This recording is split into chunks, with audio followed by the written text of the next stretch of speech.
चलिए, तो boys and girls देखिए, आज हम लोग नया चैप्टर पढ़ने आ रहे हैं। नया चैप्टर का नाम क्या बताइए? Income from other source. तो कॉपी में हेडिंग दीजिए इनकम फ्रॉम अदर सोर्स।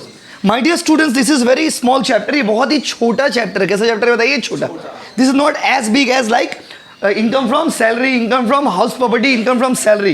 ये दो बड़े चैप्टर्स हैं आपके, लेकिन ये जो चैप्टर है ना, इनकम फ्रॉम अदर सोर्स, ये बहुत ही छोटा सा प्यारा सा चैप्टर है। कैसा चैप्टर बताइए? छोटा और प्यारा। तो my dear student friends, topic को स्टार्ट करते हैं without wasting the time. What is income from other source? Income from other source has been defined under section 56 of the Indian income tax act 1961। India का जो income tax law है उसका 96 जो law है Indian income tax act 1961, उसका section 56 में इसके बारे में लिखा गया। किसके बारे में बताइए? Other source. लिखिए पॉइंट नंबर 1 लिखिए, कॉपी निकाल लीजिए, क्योंकि कोचिंग का बुक में तो सम्स है, कोचिंग का बुक तो निकालेंगे डेफिनेटली, लेकिन आप पहले कॉन्सेप्ट क्लियर करिए। लिखिए पॉइंट नंबर 1, कॉपी निकाल लो। ऑनलाइन वालों, जो लोग ऑनलाइन यूट्यूब से देख रहे हो, कॉपी निकालो, लिखिए। It has been defined under section, it has been defined under section, it has been defined under section, under section 56, under section 56 of the income tax act, 56 of the income tax act। Income tax law का section 56 में ये लिखा हुआ। Income tax एक law ही है, एक तरह से थ्योरी ही है, समझिए, थ्योरी बेस्ड प्रैक्टिकल। पहले थ्योरी समझोगे तभी सब समझ आएगा। सेक्शन क्या लिखो? 56 कैसे लिखो? 5-6 लिखो ना, कि अल्फाबेट्स में लिखो? बोलो 5-6 लिखना चाहिए था। क्या लिखना चाहिए था? 5-6। हाँ 5-6 लिखो ना। चलो very good. My dear student, what is income from other source? तो आई ऑलरेडी सेड यू कि इनकम, कोई भी व्यक्ति का इनकम जो है ना 5 हेड में डिवाइडेड है। इंडियन लॉ के हिसाब से एक आदमी का इनकम कितना हेड में डिवाइडेड है बताइए? 5। अगर आप नौकरी करते हो तो that will come under income from salary. अगर आप बाड़ी वाला हो या बाड़ी वाली हो तो that comes under income from house property. अगर आपका बिजनेस है या फिर प्रोफेशन है, जैसे हम कोचिंग पढ़ा रहे तो प्रोफेशन हो गया। किसी का दुकान है आप लोगों में से तो बिजनेस हो गया, that comes under PGBP. PGBP माने की है? Profit and gains from business और प्रोफेशन। क्लियर है गाइस? और अगर कोई एसेट्स बेचते हो आप, लैंड, बिल्डिंग, फर्नीचर, मतलब ये सब चीज बेच दिए, उससे कुछ गेन हुआ तो that is income from capital gain. और जो इनकम कहीं नहीं आता है, क्योंकि ये नहीं बताते ना आपको, तो आपको बैकग्राउंड समझ नहीं आता, जो इनकम कहीं नहीं आएगा, इन चारों में से किसी हेड में नहीं आएगा, वो कौन सा हेड में आएगा बताइए? Income from other source. प्यार से अगर आप बोलते हो ना, दिस इज कचड़ा का डब्बा। कचड़ा डब्बा समझते हो? पूरा कोचिंग में एक तो कचड़ा का डब्बा रखा हुआ है। इसका मतलब क्या हुआ? जो चीज कहीं नहीं जाएगा उसको कहां रख देंगे बताइए? कचड़ा का डब्बा। जो चीज यूज्ड नहीं होता है that is thrown in the कचड़ा का डब्बा। जो चीज बेकार होता है, बेकार क्या होता है बताओ? बेकार। तो माय डियर स्टूडेंट, बहुत बात नहीं, इनकम फ्रॉम अदर सोर्स में कौन सा चीज आता है? हर वो इनकम जो ना तो सैलरी है, ना तो हाउस प्रॉपर्टी है, ना तो कैपिटल गेन है, ना तो बिजनेस इनकम है, तो फिर ये जाएगा कहां? Income from that comes under income from other source. तो जो इनकम कहीं नहीं जाएगा वो किधर आएगा बोलो? Income from other source. तो इनकम फ्रॉम अदर सोर्स का डेफिनेशन क्या होगा? इसका डेफिनेशन ही यही है, it includes all those income which are not chargeable under any of the above head. Above head माने वो जो चार्ट टू हेड बोले उसके अंदर। आप समझिए, इसका डेफिनेशन ही यही है। वैसे ये नहीं पूछेगा आपसे what do you mean by income from other source, लेकिन आप जब सम्स करोगे तो आपको तो आइडेंटिफाई करना पड़ेगा ना भाई कि कौन सा अदर सोर्स इनकम है, कौन सा अदर सोर्स इनकम नहीं है। तो अभी आपको हम कुछ एग्जांपल्स दे देंगे, कुछ आइटम्स का लिस्ट दे देंगे जो ज्यादातर सम्स में आपका काम आ जाएगा, but still you should know how to identify it. तो यू हैव टू अंडरस्टैंड, जो सैलरी नहीं है, जो हाउस प्रॉपर्टी नहीं है, जो कैपिटल गेन नहीं है, जो बिजनेस और प्रोफेशन नहीं है, वो क्या है बताइए? Other source. बात समझ रहे हो ना? तो अदर सोर्स माने the income which does not come under any of the 4 categories of the income tax. जो इनकम टैक्स का बताया वो कैटेगरीज है, उसमें से बाकी के जो 4 कैटेगरी है उसमें जो नहीं आता है उसको क्या बोलते हैं? Income from other source. आपको मैं तो एग्जांपल दे ही देते हैं क्योंकि आप वेट नहीं कर पा रहे हो। माय डियर स्टूडेंट, एक एग्जांपल आप ये समझ लीजिए, लॉटरी इनकम। आप हमको बताइए लॉटरी इनकम किस हेड में आएगा? सैलरी है क्या?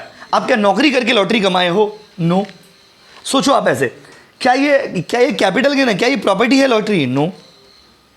क्या ये बिजनेस और प्रोफेशन है आपका? नो। तो ये लॉटरी इनकम किस कैटेगरी में जाएगा भाई? किस कैटेगरी? क्या ये बाड़ी वाला है आप इसलिए लॉटरी का टिकट मिला आपको? नो। तो ये लॉटरी टिकट का कनेक्शन किसी से है नहीं है. That mean it comes under which category? Other source. लिखिए पॉइंट नंबर 2. पॉइंट नंबर 2 लिखिए. It includes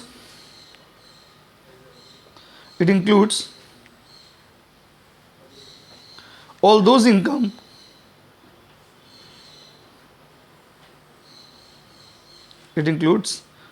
income which does not come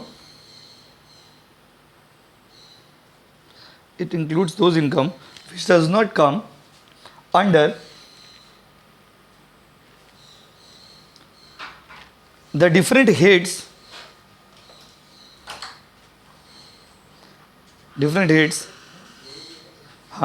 as specified. हाँ क्यों नहीं बोलिए. as specified. बैठिए ना अंदर ऑफिस में. as specified. एक बार फिर से बोलिए ना.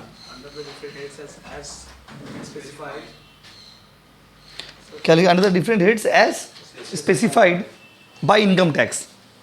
बोलिए भाई जी.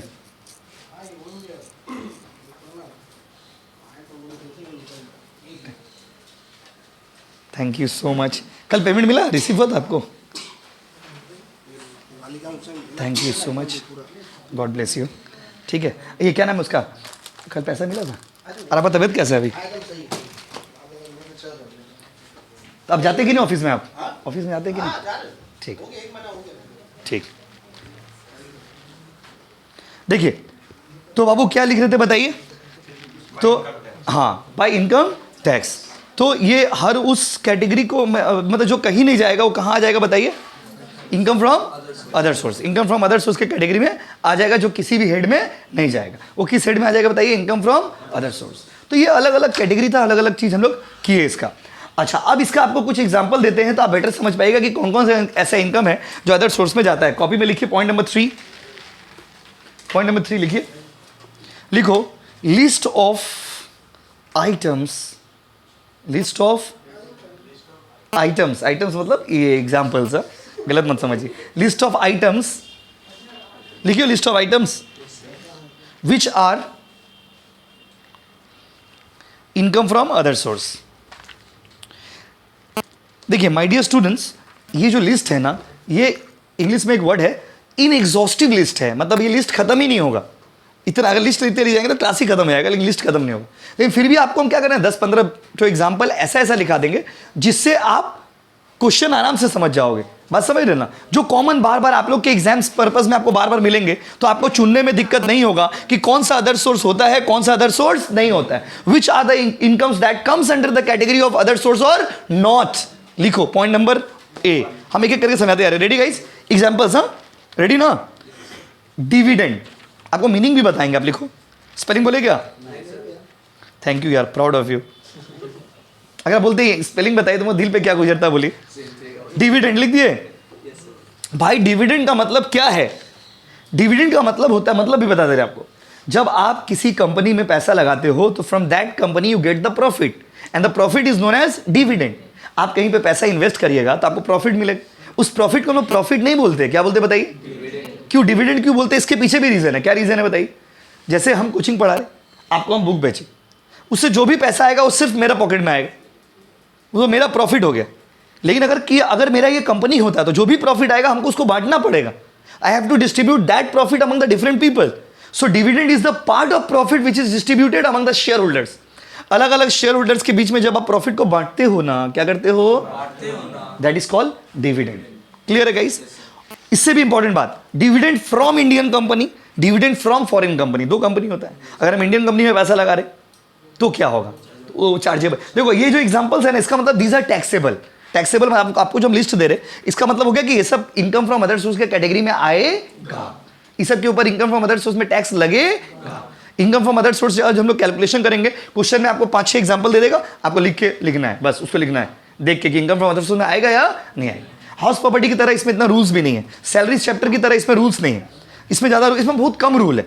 बात समझिए ना? सिर्फ आपको क्या है, क्वेश्चन में दे देगा एग्जांपल, आपको देखना है कि अदर सोर्स है या फिर नहीं. अगर है तो लिख दीजिए. तो यहां पर आपको एक कंफ्यूजन होगा एग्जाम में जब सम्स बनाओगे तो कभी कभी लिखा रहेगा डिविडेंड फ्रॉम इंडियन कंपनी, कभी कभी लिखा रहेगा डिविडेंड फ्रॉम फॉरेन कंपनी। अब सवाल ये है कि देखो dividend from Indian company, dividend from foreign company, तो देखो इंडियन कंपनी से डिविडेंड मिले चाहे फॉरेन कंपनी से डिविडेंड मिले, डिविडेंड होगा टैक्सेबल होगा, याद रखिएगा। तो डिविडेंड को लिख देना है, डिविडेंड में कोई छूट वूट नहीं, dividend fully taxable. Fully taxable मतलब जो जितना रुपया क्वेश्चन में रहेगा पूरा लिख दीजिएगा। सपोज क्वेश्चन में लिखा डिविडेंड फ्रॉम इंडियन कंपनी 10,000 लिख दीजिएगा, क्वेश्चन में लिखा डिविडेंड फ्रॉम फॉरेन कंपनी 20,000 लिख दीजिएगा। मतलब इसमें कुछ माइनस नहीं होगा, ये पूरा टैक्सेबल है। इंग्लिश में बोलते हैं word fully taxable. Fully taxable माने पूरा टैक्स लगेगा, इसमें कोई छूट नहीं। जस्ट पहले तो ये देखना है कि टैक्स लगेगा कि नहीं लगेगा। तो बताइए डिविडेंड में टैक्स लगेगा कि नहीं लगेगा, कोई छूट है क्या? बस ऐसे ही रूल्स पढ़ना है। पॉइंट नंबर 2 लिखो, winning from lotteries, winning from lotteries, winning from क्या बाबू? लॉटरीज।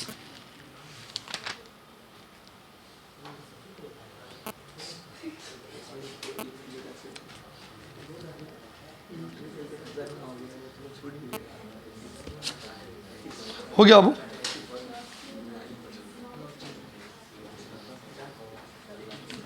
देखिए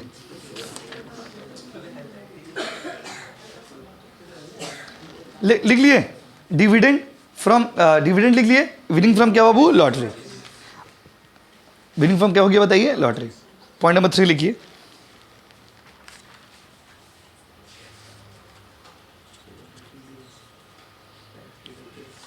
लिखिए क्या क्या लिखो बताओ? उसका लिखिए winning from horse race, winning from horse race, ये सब कुछ एग्जांपल्स है। विनिंग फ्रॉम हॉर्स रेस, उसका लिखिए इनकम फ्रॉम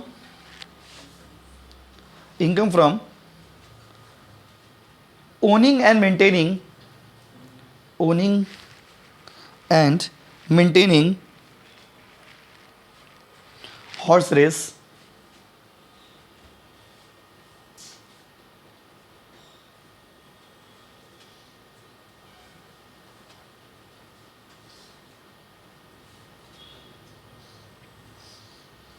हो गया? देखो दोनों में अंतर है। विनिंग फ्रॉम हॉर्स रेस मतलब क्या हो गया? घोड़ा से जीतना नहीं, घोड़ा का रेस में पार्टिसिपेट किए हो, वहां पे जीतना हारना, वो विनिंग फ्रॉम हॉर्स रेस। और income from owning and maintaining horse race का मतलब क्या हो गया? कि आप दौड़ते नहीं हो, दौड़वाते हो, खेलते नहीं हो, खिलवाते हो। जुआ खेलना और खिलवाना दोनों में अंतर होता है। खेल के अगर जीतोगे तो विनिंग फ्रॉम लॉटरी हो गया, विनिंग फ्रॉम हॉर्स रेस हो गया। आप जुआ खेलते नहीं हो, खिलवाते हो। खिलवाने वाला ऑलवेज गेनर होता है, याद रखिएगा, बिजनेस का रूल होता है। आप बड़ा हो करके ना कभी भी जुआ खेलना मत, खिलवाना, क्योंकि खिलवाने वाला हमेशा विनर होता है, याद रखिएगा। आप सोचो, अगर आप समझे, आप सोचेंगे ये कैसा लॉजिक आप सिखा रहे हैं? लॉजिक यही है, आप जैसे अगर आप पार्टिसिपेट करते हो कोई चीज़, सपोज आप लॉटरी खेलने गए, आप लॉटरी का टिकट खरीदे, तो आप क्या होगा? या तो आप जीतोगे या तो आप हारोगे। एंड 90% चांसेस कि आप हार ही जाते हो, बस समझे, जीतता आते बहुत कम ही, बस समझे ना। अब दूसरा सिचुएशन क्या होता है कि आप क्या किए, लॉटरी खुद नहीं खेलते, आप एक तो छाता लगा लिए, फिर टेबल लगा लिए और वहाँ पे लॉटरी का टिकट बेचते हो, मतलब आप लॉटरी खिलवाते हो। तो खिलवाने वाला जो होता है ना, वो विनर होता है। क्या है? वो हमेशा उसको बेनिफिट होता है, उसको लॉस तो कुछ भी नहीं होता है। तो खेलने वाला का नुकसान होता है, लेकिन खिलवाने वाला का कभी नुकसान नहीं होता। बात समझे? देखिए कितना पॉइंट हो गया बताइए? 4 पॉइंट नंबर 5 लिखिए। कुछ कॉमन एग्जाम्पल्स जो बार बार आपको मिलेंगे वो लिखा देते हैं। पॉइंट नंबर 5 लिखिए,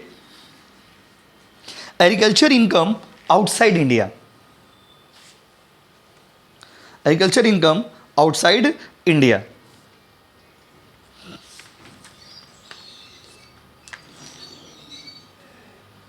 एग्रीकल्चर इनकम आउटसाइड इंडिया, उसका लिखिए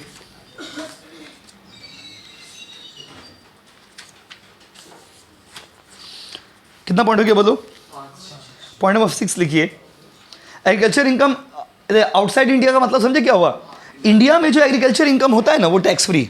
मतलब अगर आप इंडिया में हो, आपको पढ़ाया था इंट्रोडक्शन चैप्टर में कि अगर आप इंडिया में हो और आप एग्रीकल्चर से कुछ कमा रहे हो तो आपको टैक्स देना नहीं पड़ेगा। लेकिन अगर आपका एग्रीकल्चर इनकम आउटसाइड इंडिया, इसका मतलब क्या हुआ? इसका मतलब ये हुआ कि सपोज आप जो है इंडिया में हो, लेकिन आप क्या किए हो, बांग्लादेश में तो जमीन खरीद के रखे हो। कहाँ जमीन खरीद के रखे हो? बांग्लादेश में एक तो जमीन खरीद के रखे हो, बात समझे ना? वहाँ से वहाँ पे खेती करते हो, वहाँ से कमाते हो, तो ये इनकम इंडिया में किस हेड में टैक्सेबल होगा बताइए? Income from other source. आपका कनाडा में कोई ज़मीन है, वहाँ से खेती करके आप पैसा कमाते हो, इनकम फ्रॉम अदर सोर्स। आपका दुबई में कोई ज़मीन है, वहाँ से कोई एग्रीकल्चर एक्टिविटी है, मतलब एग्रीकल्चर इनकम आउटसाइड इंडिया। बात इतना क्यों करो, समझ नहीं आ रहा, इतना रिएक्शन क्यों? चुप से सुनिए ना। तो agriculture income outside India, outside India मतलब इंडिया का बाहर, क्योंकि याद रखिएगा आपको लगेगा कि एग्रीकल्चर इनकम पे तो टैक्स लगता नहीं है, तो आप लोगे नहीं। तो agriculture income with in India tax free है, लेकिन agriculture income outside India taxable. कौन सा हेड में टैक्सेबल बताइए? Income from other source. Point number 6, ये थ्योरी के लिए थोड़ी लिखा रहा है आपको कि 5 एग्जाम्पल लिखना है। यहाँ पे जो भी सम्स में आ सकता है वो सब लिखवा रहे हैं आपको, जो भी आइटम सम्स में आपको फेस करोगे उसके लिखिए। Next, family pension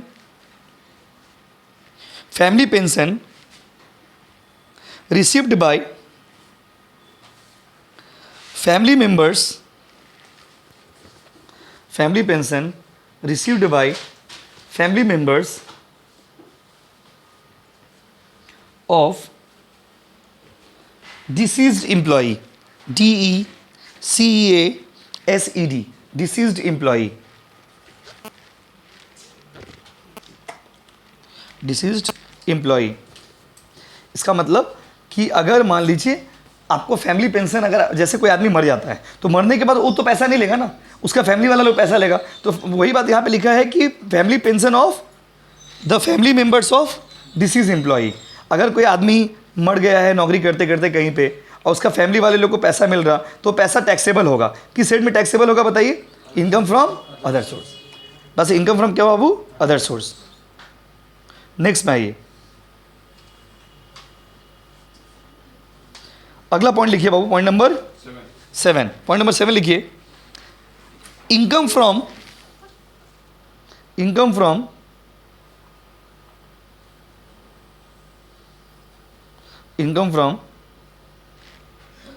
subletting of house property.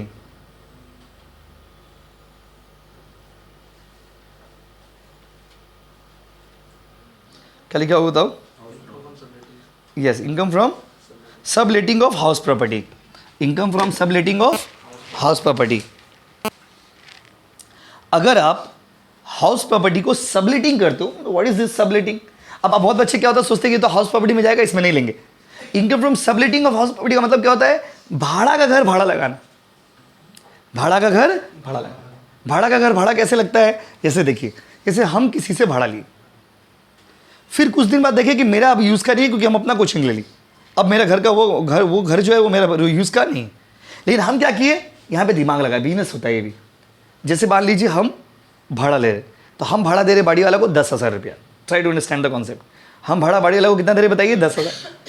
लेकिन हम देखें कि इस घर को अगर हम भाड़ा लगाते तो वो 15,000 मिल सकता है, तो हम क्या किए, दूसरा आदमी को भाड़ा लगा दिए 15,000 में। कितना में बताइए? 15। तो हमको मिलता कितना है? 15,000 मिल रहा ना। हम बाड़ी वाला को कितना देंगे? एक्चुअली मेरा इनकम कितना होगा? और ये जो इनकम है ये किस कैटेगरी में आएगा? Income from other source. इसको लेटिंग नहीं बोलते, सबलेटिंग। सबलेटिंग मतलब भाड़ा का घर भाड़ा लगाना। हम आपको देते हैं, आप देते हो किसी और को, तो इसको क्या बोलते बताइए? सबलेटिंग। लिखिए, लिख दिए ना। सिर्फ देखो, सम्स तो बना ही लेंगे। अभी क्या है ना, आप सम्स बनाओगे आपको पता ही नहीं इसका मीनिंग क्या, बस खाली बना रहे हो। इट आसबे क्योंकि आसबे, तो ऐसे सम्स नहीं बनता है। आपको ये आएगा, क्यों आएगा? You have to understand the concept, क्यों आएगा, किस लिए आएगा, तो उसको आपको लिखना पड़ेगा, नहीं तो फिर सम समझ नहीं पाओगे। अगला पॉइंट लिखो, directors sitting fees, directors sitting fees, directors sitting fees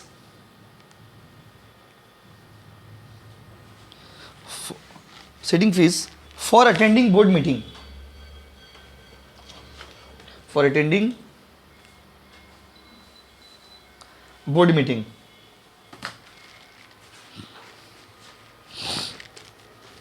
मतलब समझो अब क्या हुआ?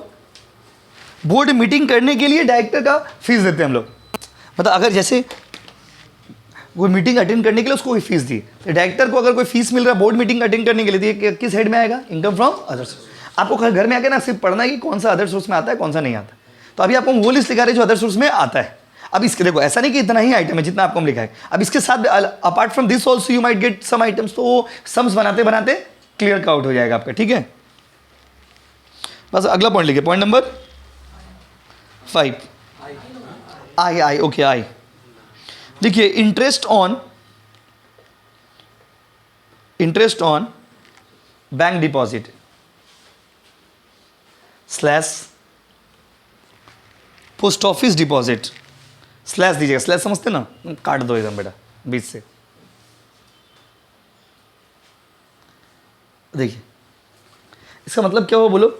इसका मतलब हुआ माय डियर स्टूडेंट्स कि कोई भी इंटरेस्ट, जैसे आप समझो कोई भी कमाते हो, हर आदमी का एक बैंक अकाउंट होता है और उस बैंक अकाउंट में आपको कुछ पैसा मिलता है,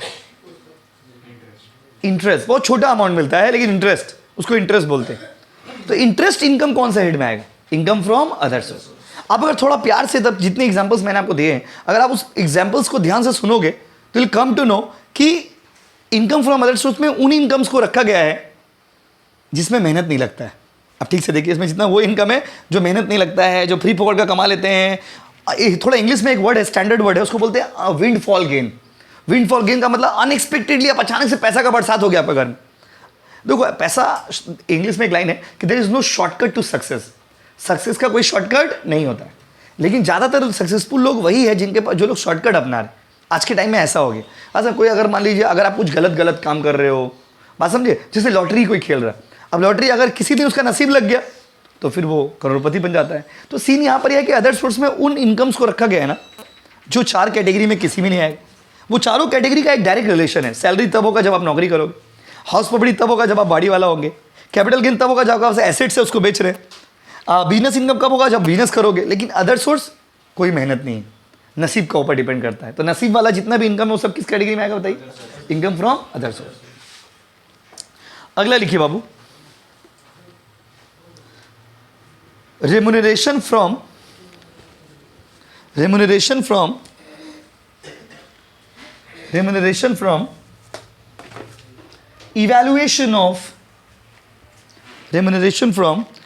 evaluation of answer script।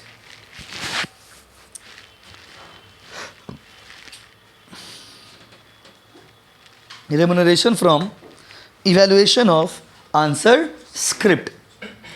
जैसे सीयू में टीचर है, अब देखिए सीन क्या है, जैसे वेस्ट बंगाल बोर्ड में ही है, तो अभी जो टीचर पेपर चेक करते हैं ना, जैसे पेपर चेक करने वाला आदमी दूसरा होता है।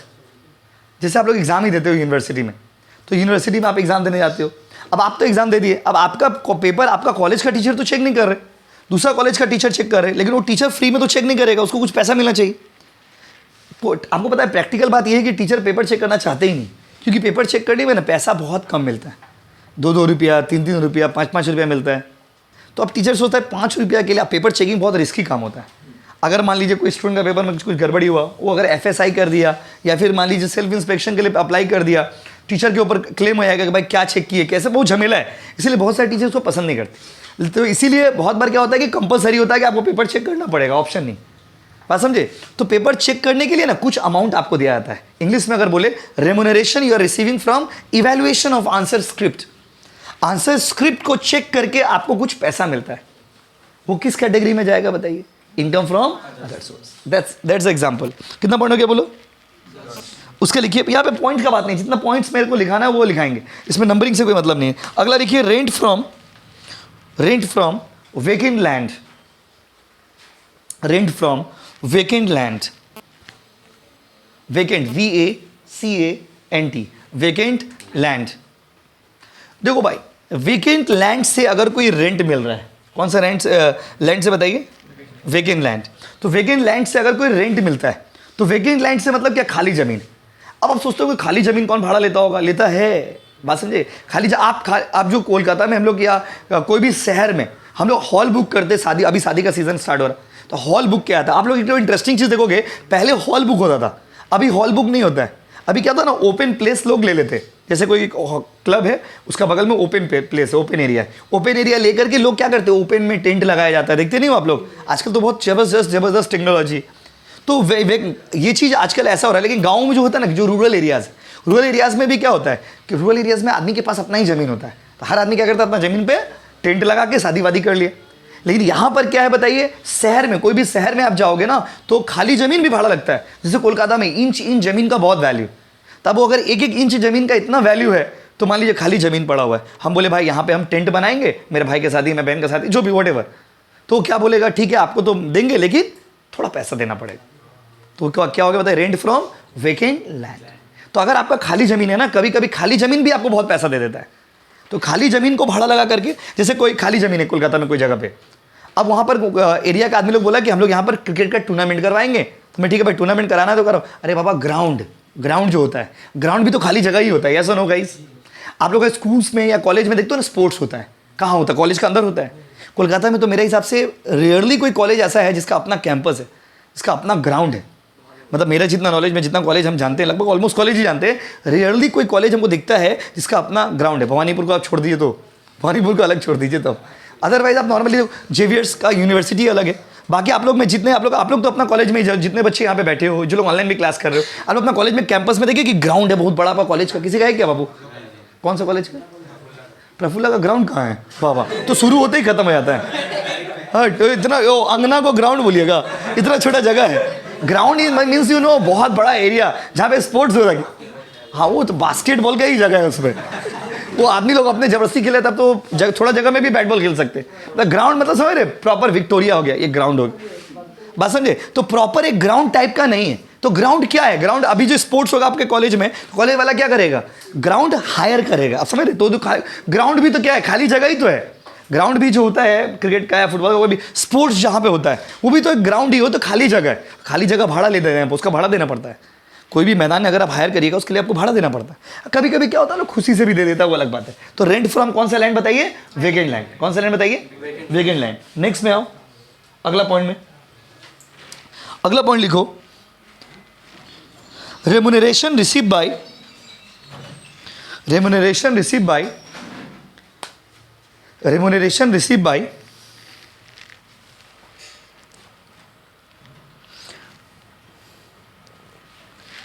एमपी, कैपिटल में लिखोगे एमपी। एमपी का फुल फॉर्म होता है मेंबर ऑफ पार्लियामेंट। बात समझिए, देखो हम लोग का इंडियन लॉ सिस्टम में ऐसा है कि जिसका एमएलए ज़्यादा होता है वो चीफ मिनिस्टर बन जाता है, और जिस पार्टी का एमपी ज़्यादा होता है वो प्राइम मिनिस्टर बन जाता है। तो इससे आप ये तो समझ गए होंगे कि एमपी और एमएलए में डिफरेंस क्या होता है। बात समझे? एमएलए स्टेट लेवल पे होता है, एमपी जो है सेंट्रल लेवल पे चला जाता है। तो जिस पार्टी का एमपी ज़्यादा होता है वो लोग बन जाता है प्राइम मिनिस्टर, उसको चुन देता है कि भाई ये आदमी को प्राइम मिनिस्टर लोग बनाएंगे। बात समझे? जिसका पार्टी का एमएलए ज़्यादा होता है वो लोग क्या बन जाता है? Chief minister. तो अगर आप मेंबर ऑफ पार्लियामेंट हो और आपको पैसा मिलता है तो आपका इनकम किस कैटेगरी में बन जाए? आप लोग में से कोई बड़ा होकर के एमपी बन गया, मेंबर ऑफ पार्लियामेंट बन गया, आप लोग में से कोई बन सकता है, कोई मेंबर ऑफ पार्लियामेंट बन गया, तो आपका जो कमाई होगा वो किस कैटेगरी में आएगा? Income from others. नेक्स्ट लिखिए, अगला पॉइंट, अगला लिखिए, income from private tuition. Income from private tuition.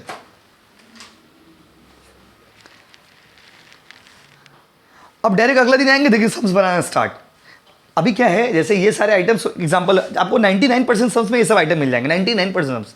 Her sums में एक दो नया आइटम रहेगा, उसको लोग चेकअप करेंगे। अब यहाँ पर सीन क्या है, देखिए यहाँ पर जो भी वर्ड आपने लिखा है, अब कुछ केसेस ऐसा है ना जहाँ पे कुछ छूट है। छूट मतलब समझते हो, एग्जेम्पशन बोलते हैं, कुछ एग्जेम्पशंस है, कुछ डिडक्शंस है, वो मैंने आपको अभी इसमें नहीं लिखवाया। वो जब हम जैसे जैसे सम्स करते हैं, बता देंगे कि इसमें ये आइटम में इतना रुपया का छूट है, इतना एग्जेम्पशन। ऑलमोस्ट आइटम में एग्जेम्पशन नहीं है, कुछ आइटम्स में ना कुछ 2-4 एक जगह पे एग्जेम्पशन है, छूट है, मतलब सम्स के साथ एक यूनिक ट्रीटमेंट है उसका। तो वो सम्स बनाते बनाते हम लोग क्लैरिफाइड करेंगे, इसलिए हम लोग यहाँ पर किसी भी आइटम के साथ कोई छूट वूट लिखवाए नहीं, जिसके साथ है उसके साथ भी नहीं लिखवाए, क्योंकि सिर्फ आपको अभी ये बताना था कि इनकम फ्रॉम अदर सोर्स में क्या क्या चीज़ नॉर्मली आ सकता है। इतना एग्जाम्पल काफ़ी है, बट फिर भी 2-3 तो और लिखिए। नेक्स्ट लिखिए, जो सम्स में आने वाला है। अच्छा, इसमें क्या लिखा है? Income from private tuition. You have to understand, हम जो आपको पढ़ा रहे हैं ये प्राइवेट ट्यूशन है नहीं, ये कोचिंग सेंटर है। बात समझिए, मेरा इनकम किस कैटेगरी में, बात को समझिए, मेरा इनकम किस कैटेगरी में? बिजनेस एंड प्रोफेशन में जाएगा मेरा। आपको लगेगा कि आपका इनकम का बात कर रहे हैं, नहीं, मेरा इनकम अदर सोर्स में नहीं जाता। मेरा इनकम किस हेड में जाएगा? Income from profession. Income from profession तो बिजनेस एंड प्रोफेशन के कैटेगरी में चला गया। आप लोग में से बहुत बच्चे क्या हो, कुछ बच्चों को घर में आकर ट्यूशन पढ़ाते हो। आप लोग में कोई अगर किसी बच्चा को ट्यूशन पढ़ाते होंगे तो आपका इनकम किस कैटेगरी में जाएगा? प्राइवेट ट्यूशन हो गया। आप लोग प्राइवेट ट्यूशन मतलब क्या? तुम और हम और कोई भी नहीं। बात समझ, हम और तुम और तीसरा कोई भी नहीं है। आप उनकी निगाहों में, वो आपकी निगाहों में। ये हो गया प्राइवेट ट्यूशन। ये कौन सा ट्यूशन हो गया? ऊपर गलत मत समझिए। प्राइवेट ट्यूशन मतलब पढ़ाने होगी, सिर्फ टीचर और स्टूडेंट और कोई भी नहीं होगा। आप कोचिंग सेंटर में बताइए, माहौल में बैठोगे, 10 तरह के लोग होंगे, तो ये क्या हो गया? कोचिंग। तो private tuition comes under which category? Other source. क्या चीज? नहीं, मेहनत तो यहाँ भी कर रहे हैं आप, वहाँ पे पर्सनल मेहनत करते हो ना, इसीलिए आप सिर्फ आप हो, आप स्टूडेंट है। अगला पॉइंट लिखिए, अगला पॉइंट लिखिए, लास्ट पॉइंट लिखो। एक और लिखाएंगे हो जाएगा, लिखिए लास्ट लिखा देगा। Income from undisclosed income, income from undisclosed sources लिखना, गलत वर्ड जाएगा। Income from undisclosed sources, spelling बोले क्या? Undisclosed sources.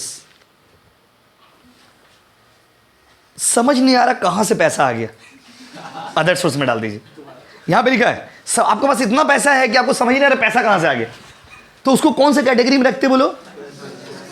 Undisclosed income. Undisclosed income मतलब आप बताने नहीं मांग रहे हो, कहां से पैसा है आपको खुद समझ नहीं आ रहा।